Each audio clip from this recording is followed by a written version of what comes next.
Ollie, thanks for joining us. The group have had a chance to look back at the Oxford point. What are your thoughts on that one? Um, yeah, I mean, a point's always good away from home.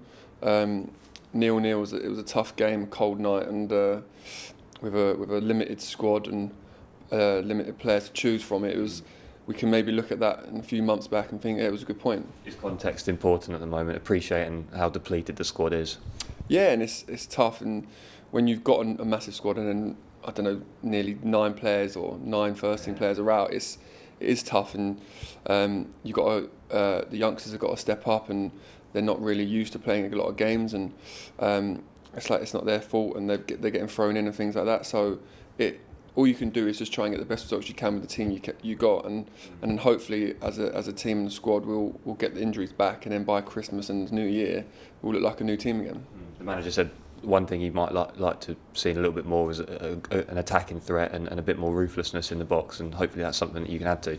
Yeah, and I think it will come. Like I say, at the end of the day, we're sort of, I don't know, 4th or 5th in the league, and we've got a lot of injuries and a lot of people to come back.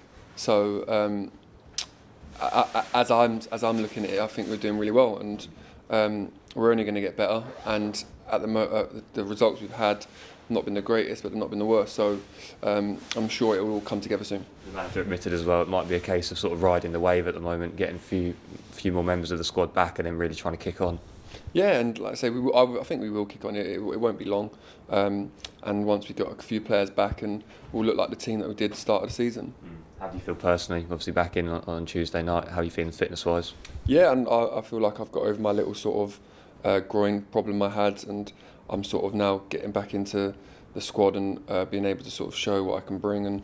And Tuesday I was able to get on and get some minutes, and then hopefully this weekend I get some minutes again and do as well as I can. And I feel really good at the moment. So yeah. Hoping to get back amongst the goals.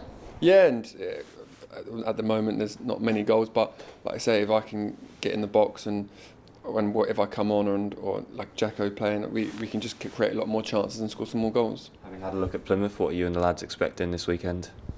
Again, it's probably another tough away fixture. Be another cold day and cold evening. I don't really know too much about them. I know I've played them previous years, and it's always tough going down there. There'll be a crowd there, so it'll be a different experience a little bit. But yeah, just another tough game. Like every game in this league, I think every game is a tough game. So we'll go there expecting to put the same sort of performance as Oxford, like defensively try and clean sheet, but this time maybe create a few more chances and get some more goals. That was going to be my next question about the fans returning. They might not be ours, but are you looking forward to seeing some bodies in the stadium, albeit sort of socially distanced and whatnot? Yeah, and it'll make a difference. It might not make the massive difference, but just something in there different from the normal games we've had with no fans, and just hearing everyone. Hopefully, maybe 2,000, you'll be able to hear a tiny little bit of a noise and start getting that feel again. We're used to the long trips here at Ipswich, but this is the longest of the lot, and what are you going to do to pass the time? Yeah, I mean, it is a long one. I think I might have Google mapped it 5 or 6 times this week just to keep double checking it's that long. But just to use your Netflixes and your sleeps, and you're just talking to the boys and doing as much as you can to pass the time, and then before you get to the hotel.